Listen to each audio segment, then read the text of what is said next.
Hey everyone, Mark McComb here for Microchip Technology, and in this video I'm going to demonstrate how I've been using the MPLAB AI Coding Assistant that comes with the MPLAB tools for VS Code, and I'll give you some tips to help use the tool effectively.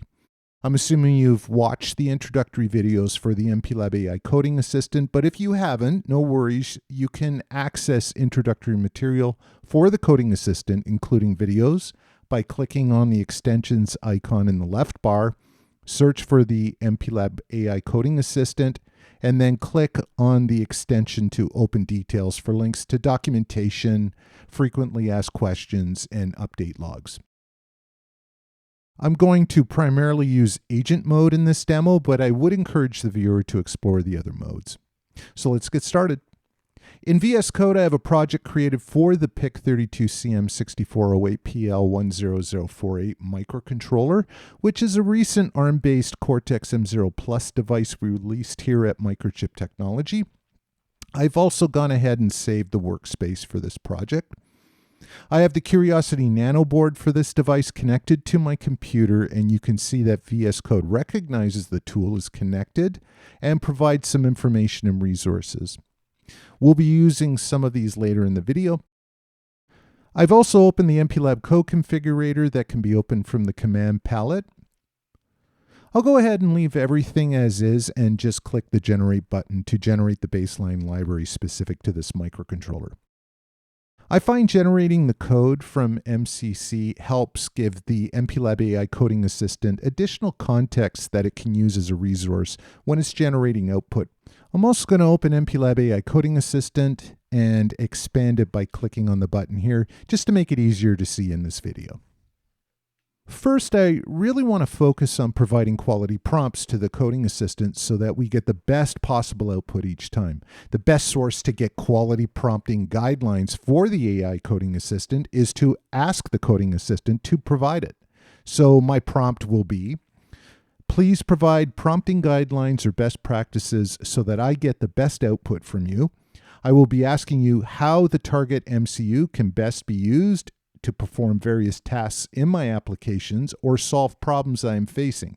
I need to be able to follow up on any input that you provide. And I'll click Enter. So let's highlight some key points from the coding assistant's output. First, we want to be specific with context. So we want to clearly state the device we're using and how we want to use it.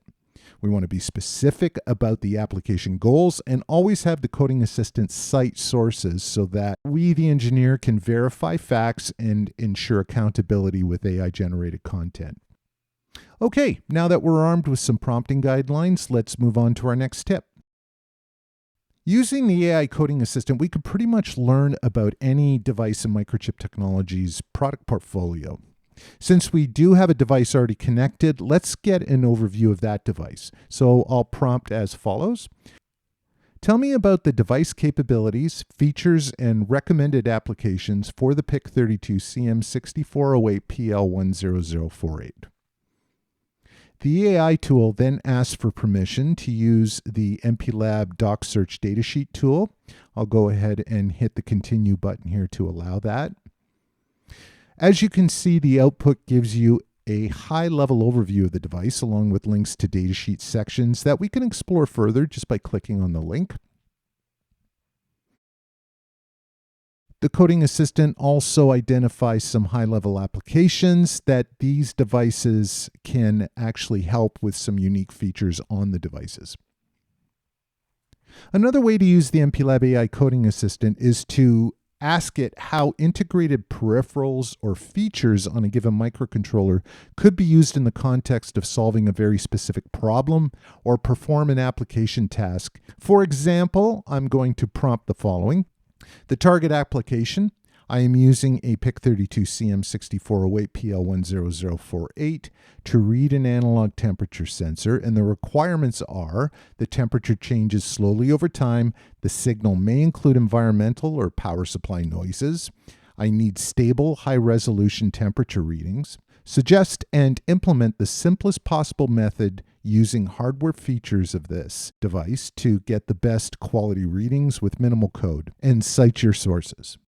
As you can see, the Coding Assistant has provided some guidance to use the A to D and identified some integrated features you may not have known about, like accumulation or low-pass filtering modes. This option here for sign chopping or offset reduction, and then links to the relevant sections of the datasheet. Again, we always want to validate the output and suggestions, but this does give me a great starting point to help minimize development time. One of the features listed by the AI Coding Assistant here is the sign chopping for offset reduction. I'm actually not familiar with this capability, so if I click on the link to go to that section of the datasheet, I can see there's a description of the feature along with an equation. I'm still a little bit confused as to what this feature can do, and more importantly, is this something that will actually help me build a robust application based on my temperature sensor application? So I'm going to go ahead and prompt the AI to explain this feature in very simple terms and whether it is something I want to use in my application. So I'm using a PIC32CM6408 PL10048 to read a slowly changing analog temperature signal. Please explain offset reduction by sign chopping feature detailed in section 33.4.3.2 in the datasheet in simpler terms, how to use the equation, and how it would benefit my target application, if at all.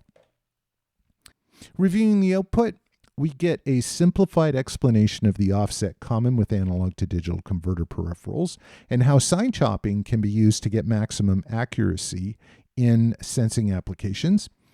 The AI also explains the equation listed in the datasheet and how to configure the peripheral and what modes it can be used for. Let's use the AI Coding Assistant as a contextual help when using the MPLAB code configuration tool. So for example, inside of MCC, I can add the A to D block from device resources.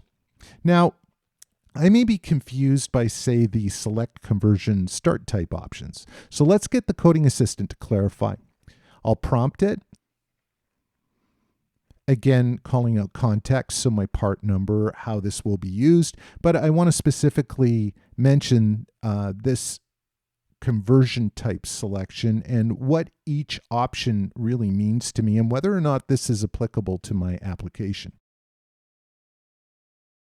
And as you can see, the Coding Assistant outputs a fairly verbose explanation of each module, including trade-offs. Scrolling to the bottom of the output, there's a side-by-side comparison along with a recommendation for the temperature sensing application I'm doing. Again, the engineer is encouraged to do their due diligence here and always validate the output and use it as a good starting point to help find the information you need very quickly. I can also prompt the AI to explain certain files that have been generated by the MPLAB code configurator. So for example, given the various MCC generated files in this project, what does this file here, the startup_xc32.c file, do? And here's the explanation that the file is basically used to initialize low-level hardware like interrupts or the clock before your application runs. This is actually a great way to get to know what the tools are doing on your behalf and build a deeper understanding of how your system actually starts and runs. So in developing this video, I wanted to make sure that all of the prompts I used were effective. So beyond asking for prompting guidelines, I also explicitly asked the AI to improve, clarify, or otherwise optimize my original prompt for better results. So for example, when I asked the Coding Assistant to explain the conversion start options earlier in this video, the actual original prompt was as follows. Please suggest a better prompt for the following. In the MPLAB code configuration tool, when I click on the A to D block, I have options under the select conversion type dropdown. Please explain each option so that I can determine which to use and what is best for my temperature sensing application. This resulted in the prompt suggested, along with reasons the revised prompt was better. Think of prompt refinement like any other engineering iteration. Refine the input and the output improves. Asking the AI to improve your prompt is often the fastest path to the right answer. In this next example, I'm going to use the MPLAB AI Coding Assistant to generate some code, but first, a warning. The AI Coding Assistant is a fantastic brainstorming partner, but it's not a substitute for engineering judgment. Always verify correctness, safety, and efficiency. Let's go ahead and open the pinout for our Curiosity Nano board for this device. We'll click on the information button next to the board listing in the VS Code Tools pane. Here we can see that the board's user LED is connected to pin PB02. I've actually configured this in MCC in the pin configuration plugin as a general purpose I/O digital output and provided my own custom name, LED. I've also enabled the SysTick timer, which will be used for a delay by clicking on the system block here in the MCC project graph. Then Cortex M0 Plus configuration, and then enabling the radio button here. I'll leave the additional settings at their default, and go ahead and generate the code.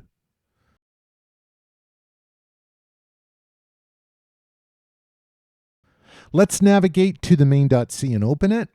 Now let's prompt the AI to generate some code using the generated MCC API.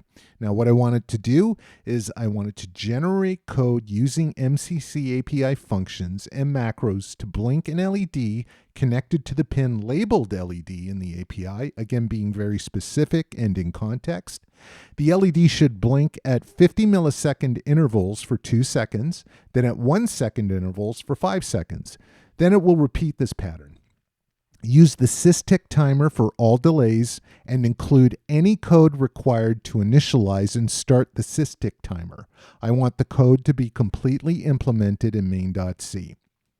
Note that the AI Coding Assistant is going through the generated MCC code to look for functions and macros.